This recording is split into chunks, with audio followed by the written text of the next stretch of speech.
ॐ सर्वे वेदा यद्पदमामनन्ति वपन्सि सर्वनीच यदुदन्ति यदि चन्तो ब्रह्मचर्यमचरन्ति तत्ते पदं संग्रहेण ब्रब्रवीमि ओम इति धर्म प्रेमी सज्जनों तथा विशेषकर भारतवासियों से मैं ये विनती कर रहा हूँ कि भारतवासियों के सामने ऐसी ऐसी बातें चल रही हैं जो राष्ट्र के लिए घातक है। यद्यपि कल मैं लिख करके फेसबुक में और अपने साइट में भी डाला था कि दिल्ली के जामे मस्जिद के शाही इमाम अहमद बुखारी साहब ने पत्र लिखा पाकिस्तान के शरीफ को, और उन्होंने यह बताया कि आप हुर्रियत नेता से बात करके शांति के लिए वार्ता करें भारत से। पर मैं ये नहीं समझ पाया कि आखिर ये इमाम बुखारी है कौन, कि पाकिस्तान ने जिस तरीके से भारत पर कई वर्षों से लगातार अपने पालतू आतंकवादियों के द्वारा नरसंहार छेड़ा हुआ है, और ऐसे समय में आए दिन रोजाना कहीं ना कहीं कांड हो रहा है, और इसी समय अपने भारत के प्रधानमंत्री, गृह मंत्री, विदेश मंत्री या राष्ट्र के संचालनकर्ताओं को विश्वास में न लेकर पाकिस्तान के नवाज शरीफ को चिट्ठी लिखने का क्या मतलब है। तो बंधुओं, मैं आप लोगों को ये भी बता दूं कि ये अहमद बुखारी वही हैं जो अब्दुल्ला बुखारी के पुत्र हैं। अब्दुल्ला बुखारी जब इमाम थे तो उन्होंने अपने को कहा था कि मैं आईएसआई का एजेंट हूँ, भारत सरकार में दम है तो मुझे अरेस्ट करें। यानी भारत सरकार को ललकारा था। उन दिनों में प्रधानमंत्री माननीय अटल बिहारी वाजपेयी जी थे, और रामलीला मैदान में जो कार्यक्रम हो रहा था, पार्लियामेंट के तरफ उंगली दिखाकर मारो मारो चिल्लाया था, और उपस्थित जनों से भी यही कुकृत्य करवाया था। ये उन्हीं के ही साहबजादे हैं अहमद बुखारी साहब। और पिछले दिनों जब बुश और सद्दाम का झगड़ा चल रहा था, लड़ाई चल रही थी, उन दिनों में जामा मस्जिद के गेट में इन्होंने एक बैनर लगाया था कि भारत सरकार अगर अमेरिका को अफगानिस्तान के खिलाफ लड़ने के लिए अपना स्थान देती है तो भारतीय मुसलमान उसके खिलाफ आंदोलन करेंगे। इससे क्या जाहिर हो रहा है? केवल इतना नहीं, मैं अहमद बुखारी से ये कहना चाहूँगा कि अगर आप वाकई में भारत के हमदर्द हैं भारतीयता आपके दिल में है तो जो अलगाववादी कश्मीरी जिनको आप हुर्रियत हुर्रियत हुर्रियत चिल्ला रहे हैं, उन्हीं नेताओं से आपने बात नहीं की। उन लोगों से भी तो आप ये कह सकते थे, उन्हें भी तो लिख सकते थे कि भाई इस तरीके से तांडव क्यों मचा रहे हो, पुलिस अधिकारियों को तुम सड़क पे घसीट घसीट कर मार रहे हो, मरवा रहे हो, और तुम्हारे वक्तव्य के माध्यम से ये सारा कांड हो रहा है। अगर ये वाकई में भारत के हितैषी होते तो उन पत्थरबाजों से जा कर के कहते कि जो सैनिक, जो हमारी सेना, भारतीय सेना, तुम कश्मीरियों के रक्षा के लिए अपने प्राणों की बाजी लगाए हुए हैं और ऐसे सेनाओं पर पत्थर मार करके तुम लोग उन्हें मौत के घाट उतार रहे हो, इससे तुम्हें क्या मिल रहा है? अगर ये वाकई में भारत के हिमायती होते तो जो सब काम इन्हें करना था उसके नज़दीक तो नहीं आए। आज अचानक भारत के इतने हमदर्द बन गए हैं कि पाकिस्तान से पत्र लिख करके वो शांति वार्ता के लिए शांति दूत बनने का काम कर रहे हैं। पर भारतवासियों, मैं आप लोगों को ये भी बता दूं कि माननीय प्रधानमंत्री जी जब प्रधानमंत्री का शपथ ले रहे थे और देश दुनिया से नेताओं को उन्होंने बुलाया था, उसी बुलावे में नवाज शरीफ भी थे और ये अहमद बुखारी साहब उस कार्यक्रम में सम्मिलित हुए थे। लेकिन अहमद बुखारी अगर भारत के होते, भारत के हिमायती होते, तो अपने भारत के प्रधानमंत्री के साथ ही घूमते, किंतु नवाज शरीफ के साथ ही इनको घूमते हुए देखा गया है। दूरदर्शन के माध्यम से दुनिया वालों ने देखा है। तो अगर ये भारत के हिमायती होते, भारत के पक्षधर होते, तो उन आतंकवादियों को, जब जितने भी आतंकवादी पकड़े गए हैं, मारे गए हैं, जितना जो कुछ भी हो रहा है, हुआ है, वो सब मुसलमान हैं। और ये कह रहे हैं कि यहाँ मुसलमानों की तौहीनी हो रही है। अगर सही अर्थों में आप इतने हमदर्द हैं और वाकई में आप मुसलमान हैं, तो उन आतंकवादियों से आपने कब कहा? अब अभी पिछले दिन लखनऊ में घेर करके जिस आतंकवादी को मारा गया, आज तक तो उन आतंकवादियों को आपने आतंकवादी कहा ही नहीं, माना ही नहीं। आप तो मुजाहिदीन कह रहे हैं कि वो दीन के खातिर लड़ रहे हैं। भारत को नुकसान पहुंचा रहे हैं। भारत के साथ पाकिस्तान इतना विश्वासघात कर रहा है और उसी पाकिस्तान को पत्र लिखने का क्या मतलब? केवल इतना ही नहीं, यही वो अहमद बुखारी हैं जिनका छोटा लड़का एक हिंदू लड़की को मुसलमान बना करके शादी किया है और हमारे हिंदू घराने वाले ये भी अपने लड़कियों को संभालने में असमर्थ हैं कि हिंदू घराने की लड़कियां मुसलमानों से शादी करती हैं और उनके कोख से जितने भी संतानें धरती पर आते हैं वो सब के सब भारत विरोधी, राष्ट्रद्रोही, हिंदू विरोधी पैदा होते हैं और हिंदू अपने घर के लड़कियों को संभालने में भी असमर्थ दिख रहे हैं और ये माता पिता उन लड़कियों के समझने के लिए भी तैयार नहीं।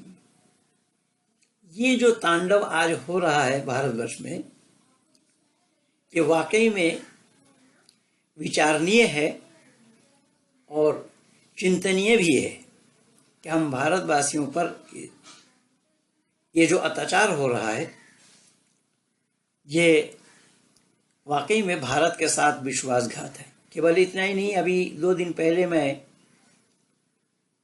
हम तो पूछेंगे वाले कार्यक्रम में मैं देख रहा था सुमित अवस्थी जी के साथ, उसमें समित पात्रा भी थे मौजूद। अबू आज़मी जो एसपी नेता है, उससे पूछा गया, वो कह रहा है कि ये भारत किसी का बाप का नहीं है। ये दोनों महानुभाव उसे सुन रहे हैं, उसे चुप करा नहीं पाए कि तुम्हारा ये हक और अधिकार कैसे है कि तुम ये क्यों कैसे कह सकते हो ये किसी का बाप का नहीं है। क्या भारत हिंदुओं के बाप का नहीं है? भारत हिंदुओं का नहीं है। मुसलमान तो इस देश में आया है, मुसलमानों को इस देश में शरण मिला है, मुसलमानों को इस देश में शरण दिया गया है। क्या मुसलमान इस्लाम के मानने वाले इस देश में जन्म लिए थे?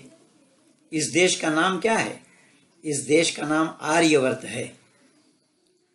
यही कारण बना कि मर्यादा पुरुषोत्तम राम को आर्यपुत्र कहा गया। महाभारत में भी गांधारी अपने पति को आर्यपुत्र कह के संबोधित कर रही हैं। चाणक्यवाला सीरियल में भी आर्यवीर आर्य योद्धा कहा गया है। आदि सृष्टि में मनुष्य मात्र के लिए जो ज्ञान परमात्मा का दिया हुआ है, वेद मुकद्दस में परमात्मा का यही उपदेश है, अहम भूमि आददाम आर्य, ये भूमि मैंने आर्यों को दी। आर्य कौन है वाला? आर्य नाम ईश्वर पुत्र है। फिर ये कहना अबू आज़मी का किसी का बाप का नहीं है, क्या वो भारतवासियों के साथ विश्वासघात नहीं है? और ये दोनों महानुभाव, वहाँ और भी हिंदू संगठन के लोग थे, ये चुपचाप सुनते रहे। आज मैं अमर सिंह को देख रहा था, जो सपा नेता पहले भूतपूर्व मुलायम सिंह के साथी, वो भी कह रहे थे कि यह लखनऊ में सांसद जो कांड हुआ है विधानसभा के अंदर में, अबू आज़मी का हाथ हो सकता है। और उन्होंने दाऊद इब्राहिम के साथ जुड़ा हुआ आदमी अबू आज़मी को बताया है। और मेरा सवाल तमाम इस्लाम जगत से है कि इस्लाम वाले अगर इस भारत को अपना मानते हैं तो इनके घर में जन्म लेने से बच्चे के कान में अजान क्यों सुनाया जाता है? अजान क्या है? जिस अजान को लेकर के भी इतना विवाद हुआ, बवाल हुआ, उसमें एक मौलाना ने भी विरोध किया है उस अजान का, जिस वीडियो को उठा करके मैंने भी यूट्यूब में डाल दिया था अपने साइट में ही। तो जन्म लेते ही दाहिना कान में अजान, बायां कान में तकबीर सुनाई जाती है। और A to Z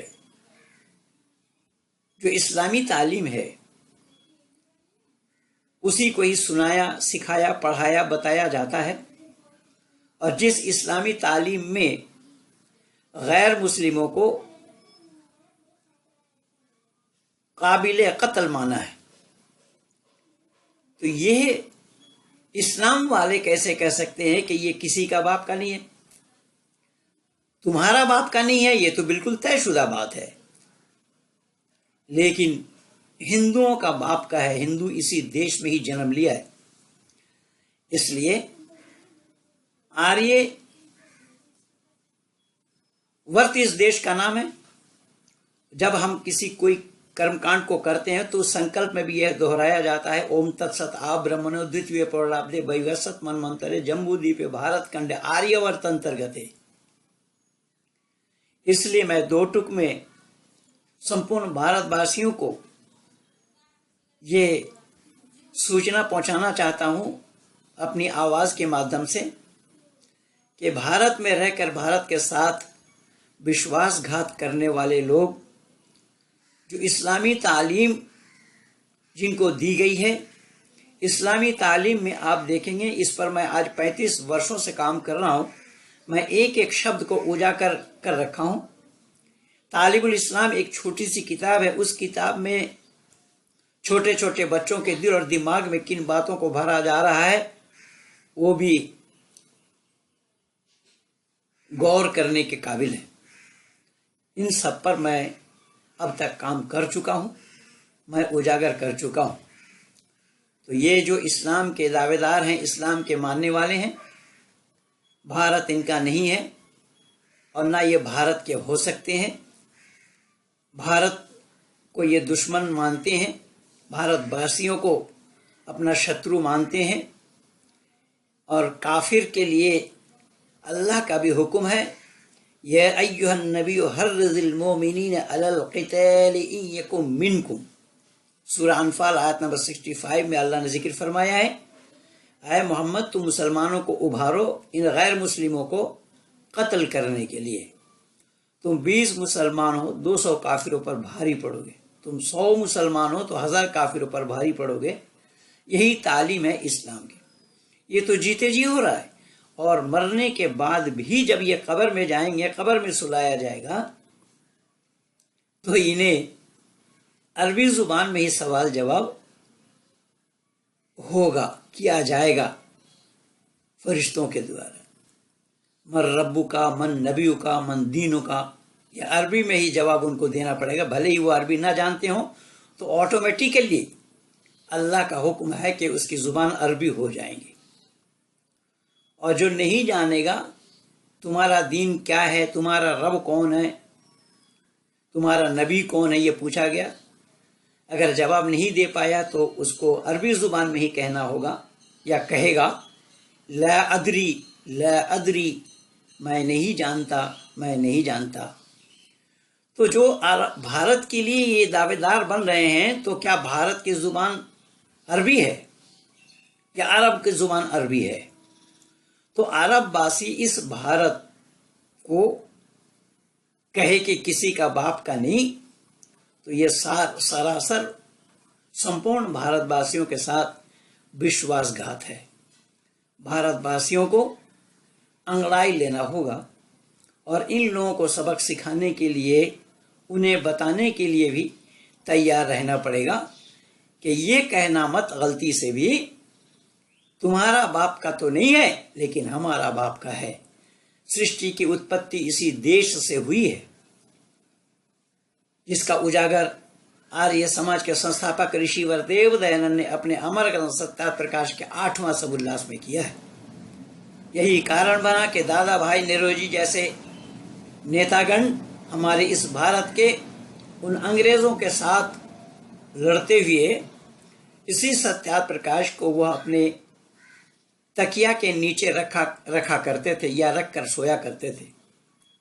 जब पंडित बाल गंगाधर तिलक जी ने उनसे पूछा दादा भाई नेरोजी से, क्या आप आर्य समाजी बन गए हैं क्या?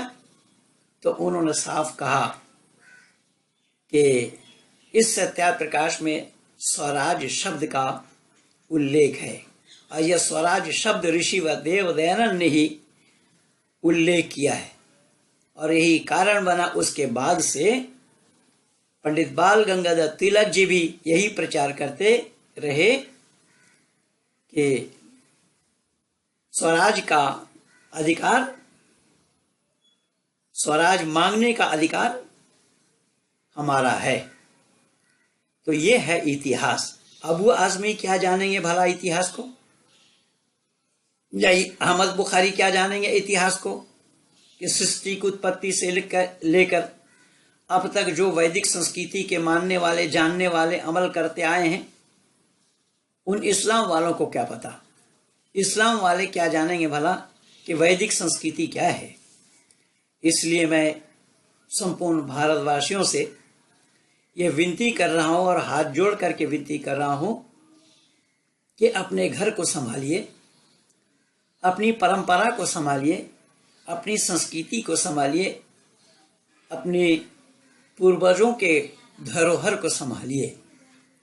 हम और तो नहीं कर सकते हैं, लेकिन अपना घर वालों को मजबूत बनने के लिए उनके दिल और दिमाग में इन बातों को तो भर ही सकते हैं। मेरा कई केस ऐसा हुआ है कि आज तक कई लड़कियों को मैं वापस नहीं कर पाया। जो MSc फिजिक्स है, एक लड़की हरियाणा रेवाड़ी की रहने वाली है, 10वीं पास एक मुसलमान लड़का से शादी किया, उसे मैं वापस नहीं ला पाया। ऐसे ही अनेक केस है। तो मैं हिंदू घराने वालों से विशेष करके विनती कर रहा हूँ कि हिंदू समाज के जो अधिकारी अपने को कहते हैं, प्रदर्शित करते हैं, जो जैकेट प्रूफ यानी बुलेट प्रूफ जैकेट पहन करके घूमते हैं, जिन्हें कोई खतरा ही क्या है, वह इन सब बातों को कह नहीं सकते। अन्ना अपने घराने के लड़कियों को मुसलमानों से शादी करने के लिए रोकते हैं। अन्ना रोकने का काम उनका है। ये काम मैं आज 35 वर्षों से करता आया हूँ। इसलिए हमारे कलकत्ता में भी कई केस ऐसे हैं, दिल्ली में भी कई केस ऐसे हैं। तो हिंदू घराने वाले क्यों बहक रहे हैं? पता लगा कि उनके घर के अंदर में मजबूती नहीं है, उनके घर में ढील दिए हुए हैं। दिल्ली के द्वारका में एक परिवार का एक माता पिता के 2 पुत्र हैं और दोनों ही इस्लाम को स्वीकार किया है, लेकिन उसमें भी मेरा प्रयास विफल रहा। वो इतने हठी हैं, इतने दुराग्रह हैं कि वो मानने के लिए तैयार नहीं। मैं तो संपूर्ण इस्लाम वालों से ही यही कहता हूँ कि इस्लाम की मान्यता है, कुरान की मान्यता है कि अल्लाह जो चाहता है वो करता है। तो अल्लाह जो चाहता है, माशा अल्लाह कान लम यशाउ लम यकुन, कुरान का कहना है। 17 जगह मुझे मिला है कुरान से, उसको मैं लिख करके दिया था, इंटरनेट पे लगा हुआ है, मेरे साइट वैदिकज्ञान.com में भी लगा हुआ है, उसे आप देख सकते हैं। अगर अल्लाह की मर्ज़ी है, अल्लाह की मर्ज़ी के बिना कुछ नहीं होता, तो भारत द्वारा जो उन आतंकवादियों को मारा जा रहा है, मौत के घाट उतारा जा रहा है, हमारे सेनाओं ने प्रतिज्ञा की हुई है कि आतंकवादी को अब कश्मीर के धरती पर रहने नहीं देंगे।